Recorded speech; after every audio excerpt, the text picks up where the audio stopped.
Eu não tenho ego. Você conversa, eu converso. Você esfria, eu esfrio. Você demonstra, eu demonstro. Você ignora, eu me recolho.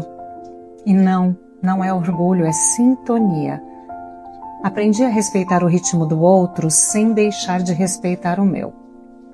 Já insisti demais onde não havia espaço. Já permaneci em silêncios que diziam tudo. Hoje eu entendo que amor não se pede, reciprocidade não se força e presença não se implora. Apenas sigo a energia. Onde há troca permaneço, onde há descuido me afasto com serenidade. Maturidade é reconhecer que não é preciso provar o seu valor para ser digno de amor. É simplesmente ser e permitir que o outro também seja, mesmo que isso signifique seguir por caminhos diferentes.